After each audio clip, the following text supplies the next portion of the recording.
John introduced me, and I guess my full name is Elizabeth Wenger Pankinen.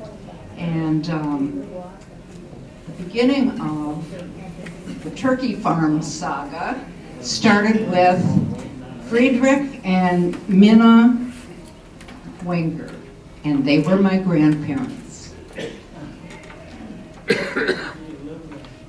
They bought the farm in 1926. Happens to be my daughter's birthday, March 13th, 1926. They arrived in America from Switzerland in the early 1900s. Their first home was Clevenville, Wisconsin, where Friedrich was a cheesemaker. They had 4 children: Fred, my father, Minnie, Rudy, and Walter. He moved from Clevenville to another cheese factory near Mount Horeb. And then in 1926, they purchased the farm on the corner of Valley View Street and Main Street, Verona, Wisconsin, from Nora Dulk. A lot of Dulks in Verona, but anyway, it was originally a part of a plat in 1885, December 8th, to John H. Mavs.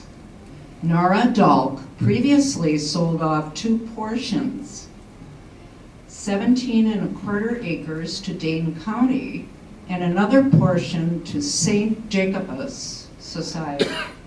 It was calculated. We did this at the Register of Deeds. There was a government stamp on the deed, so we could calculate out what the Wengers paid Nora Dulk, $2,400 for the remaining farmland and buildings. The deed had Fred Wenger.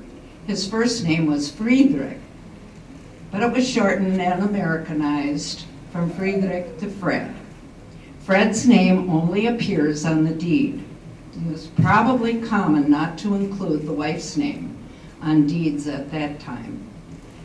Fred Wenger continued to make cheese in Mount Horeb area, and his family farmed the Verona property.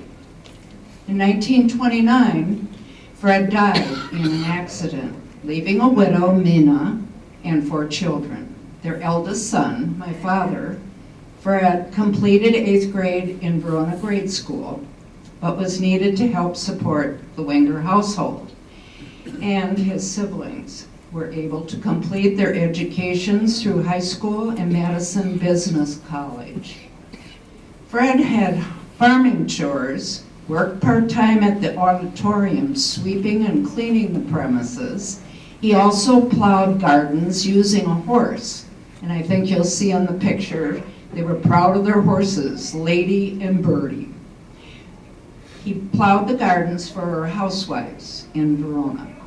In the summer, he drove his mother to the Nakoma area in Madison, where they went door to door and sold farm fresh fruits and vegetables. In the late 1930s, Minna remarried and moved to Basco. Fred, my father, and his wife, Anna, my mother, moved to the Verona property and continued farming.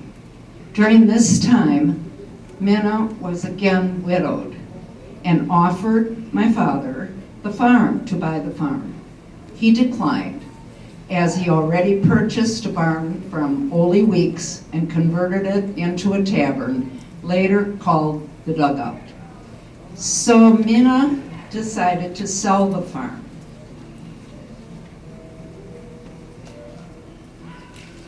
Frank and Lillian Lyons. And Lillian's maiden name was Jenin. They were living in Basco in a small house on the Jenin, which was Lillian's parents' property. The house caught on fire and was destroyed. The Lyons family, Frank and Linda, Lillian, and their 6 children, and we have a number of them here today, moved into the property in Verona. There were 4 quitclaim deeds from the Wenger family, the 4 children, my father and my aunts and uncle. The women's lib had arrived. Lillian's name was on the Lyons deed. They had turkey farming experience from the Jenin farm and started up their own turkey farm in Verona, Wisconsin. There were, and I have hundreds here, it turns out thousands. There were like 3,000 turkeys on the property, all free-range birds. School children had field trips to the farm to see the turkeys.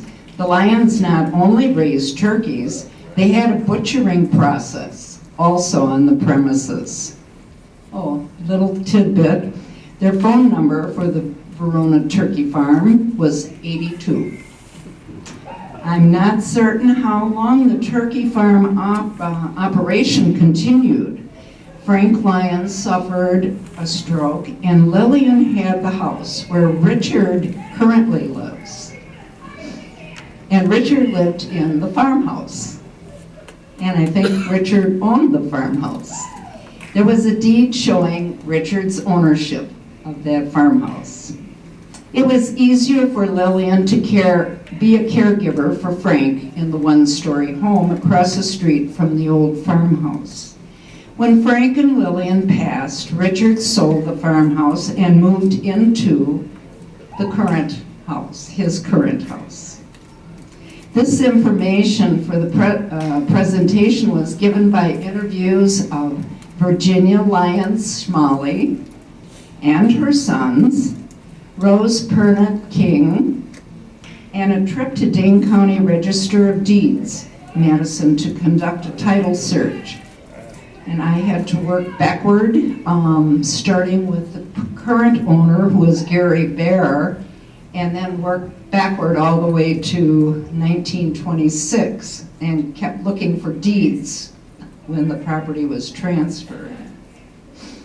The turkey farm photographs are supplied by Virginia Lyons Schmalley, and I have a number of pictures that were given to me later, and you'll have to see those. They're of Rose King, and when she went to a prom when she was 23 years old, and also there were newspaper articles that Rose King was in. And the Lyons called her their assistant. And Rose said she was treated like a family member. She slept with the girls. It was sounded like a dormitory. I think it was upstairs. Was it upstairs in the house, the farmhouse, where you girls slept? And there are also some stories that Rose told, and when you notice the milk house, she did the laundry for the Lyons family in that milk house. She said there was a wringer washer in there and tubs, and there's pictures of Rose in front of the milk house in her prom dress. Also, there's a picture of my aunt holding me as a baby outside that milk house. And there are a number of pictures. Please come up and take a look at them. We have them dated way back to 1926, and also the turkey farm, which is awesome. And I think if there's people that want to talk about the turkey farm, just let me know, and I'll give you the microphone. And especially the Lyons, and also Rose over there. She told wonderful stories. She lost her father when she was 11 years old. He died. And she went to work at 11, and she worked for the Jenin family. And that would be Lillian Lyons' parents. And they treated her good, and she made $3. I have to get her to tell me again. I think it was $3 a week, which was good money, she said. And she only bought herself a Milky Way candy bar. to treat herself and gave the rest to her mother. So, anybody want to add?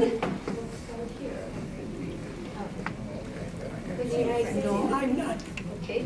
Would you please tell me? I'm not good at this, so excuse me for my Let voice. everybody know. I will talk about Rosie when she was our housekeeper, and she did all the cleaning and all the cooking and all the wash because Mom was working out on the farm with the turkeys with Dad.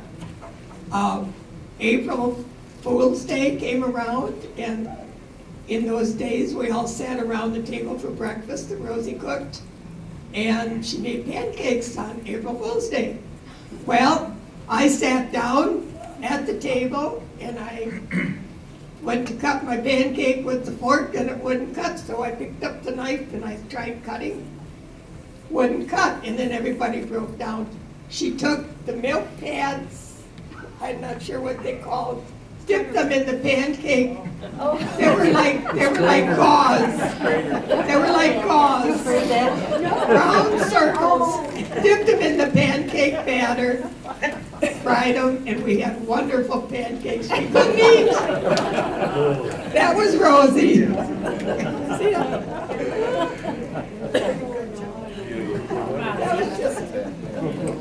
I just got these pictures from Rose's daughter, Florence, and there's a couple of newspaper articles, and Rose was holding a turkey and it was balancing on her knee. And you can just pass these around, and there's also Rose looking very beautiful, all dressed up for the prom. And that's in front of that milk house. Who did you go to prom with? Okay, I'm Florence Connors, but Rose King is my daughter. And it's so great to see this bunch because I've heard so much of the stories. But the interesting part is we kept this one of her with this prom dress in the milk house. I never knew where it was till this lady here sent me or had pictures from Mom, and we put the pieces together. And it's like Frank and Lillian was my godparents. So it's like, this was, I always thought it part of the family because that's all I knew them. But they talk about extended family. Well, the Lyons family definitely was an extended family because like you said, my mother's dad died when she was 11 years old. Grandma kept the 3 kids together on the farm, and she had to do whatever means she could because her husband had been kicked by a cow and he had seizures, and he had these young kids and he wanted to live. So at that time, he would go to any doctor that he could find that would even give him a possibility that they may cure his seizures. And he was, a very wealthy person because he did a lot of cropping and harvesting. He had all line of harvest equipment. But the sad part was most of these doctors were quack people, and he tried everything that he could to try and live, so that was the sad part. But I have to give my grandmother credit. She kept the kids together, and we hear all these stories, as you guys, we hear all these stories, and it's fun to hear. Now, I've never heard the pancake one, so it was worthwhile showing up today, and I really appreciate you, and I'm so glad that you contacted my mother because that's how I heard about it. So it's just a neat thing. So. And also, there's a couple of things that I interviewed Rose a couple of times, one time on the phone, then I went to her home. And if it wasn't for Rose and it wasn't for the people helping me out on this, Virginia, she was wonderful. All of these pictures that are up here of the farm, Virginia has. Okay, let's see. Rose had another wonderful story. One of her chores, as well as working with turkeys, was the laundry.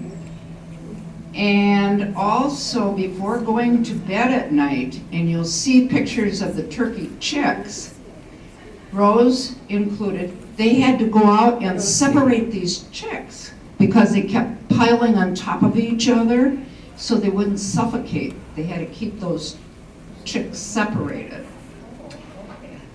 And Let's see. Virginia, she told me that she was a teenager. She went to a Catholic boarding school in Milwaukee. When she came home for holidays, most of her time was helping prepare turkeys. And you can see preparing the turkeys on the conveyor belts with the workers. Also, one time, a whole lot of turkeys, maybe about 300-400, got out, and they ended up sitting on the steps of St. James Lutheran Church. All of the helpers at Lyons Turkey Farm had to herd those turkeys back to captivity. On a Sunday morning yet, too. It was Sunday morning, I was Sunday wondering. morning, so they had to get it done before church, that's what I was told. Anyway, Rose, have you got some more of your stories for us? Yes, she does. Well, Just hold it close. Frank and Lillian Lyons used me like a dog. And I always thought, it was just like a family. Virginia and I and Francina all slept in the same room. I had a cot, they pulled in the room by their bed, so I slept with them. So I was just used, just like a family. But once in a while, Frank would disappear. Where's Frank? Well, Lillian had to go get him because we had to have help with the turkeys. But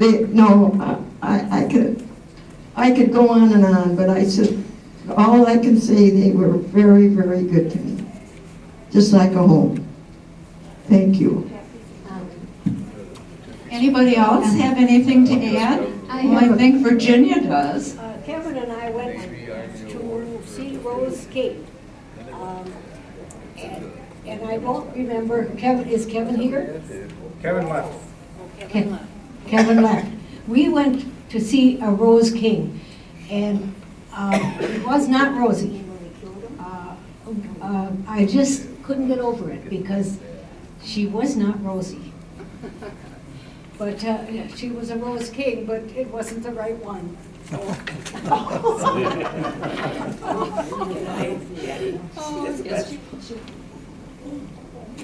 I just want to say that our parents gave a lot of town people jobs at Thanksgiving time before Christmas, getting the turkeys ready for sale. If you look at those pictures, you will see some familiar faces like Mary Lou. Mary, where are you? Your grandmother is on one of those pictures. Yes. So you'll see some familiar faces from years ago. And they gave a lot of people a lot of jobs doing that. And, you know, I remember going with my mother to deliver turkeys in Madison. No, to people. People would come out, and then they would order, and we'd go in and count them up and find out where they lived and take turkeys to them before the holidays. They sold to stores too. We had 9,000 turkeys one year. And when I got out of school and came back home, I was the one that was pulling all the innards out. Can you imagine your holiday working on turkeys? You had to do that, boy. Anybody else?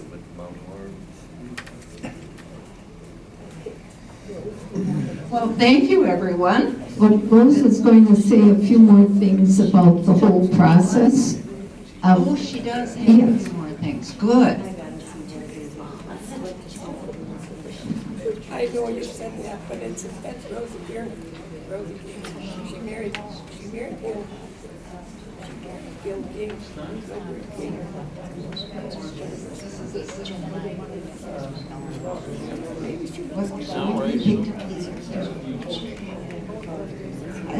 Is this open?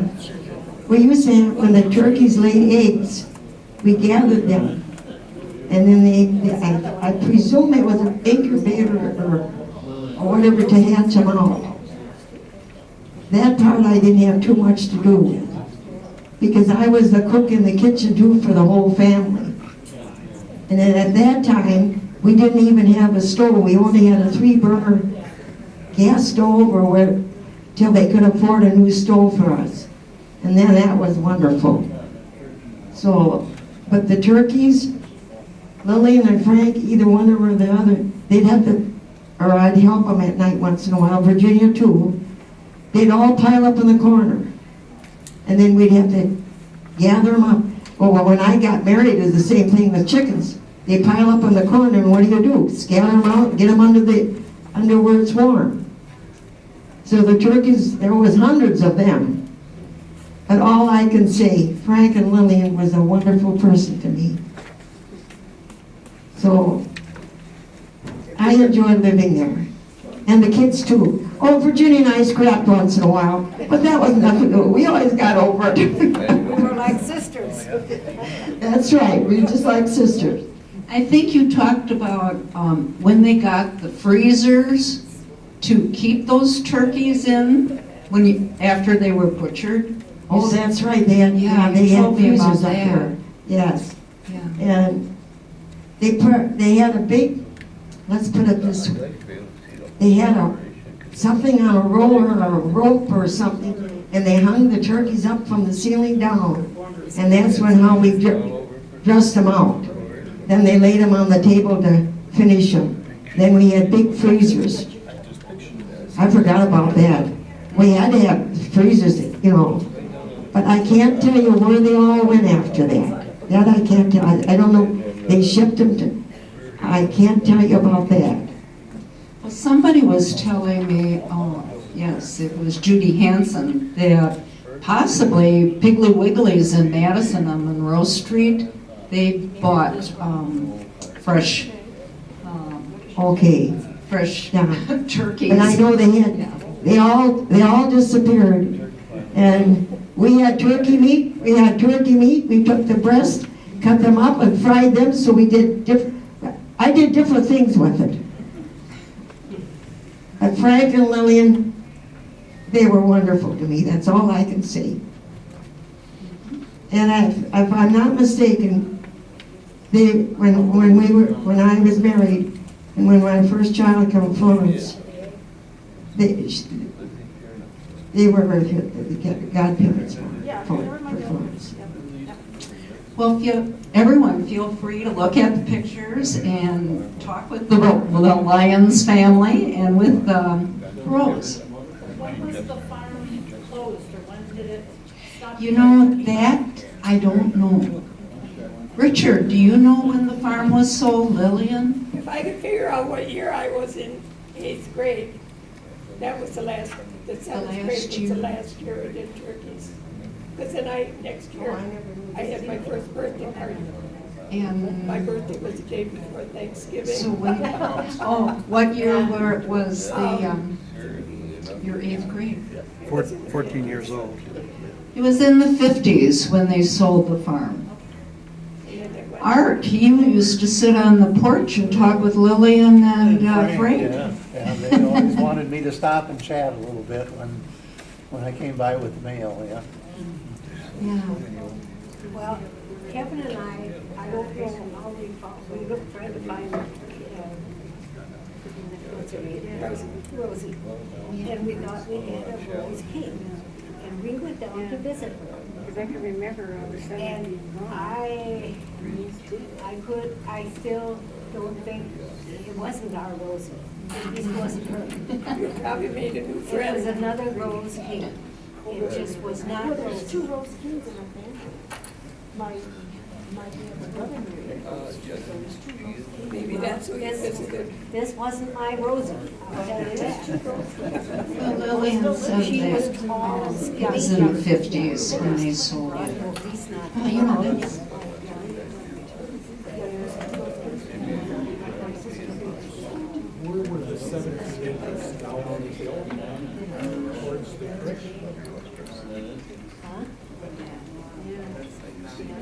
Yeah, I remember being there, and then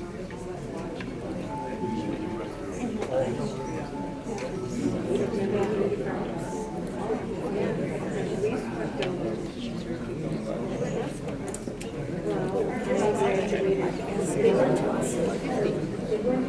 you Rosie's daughter?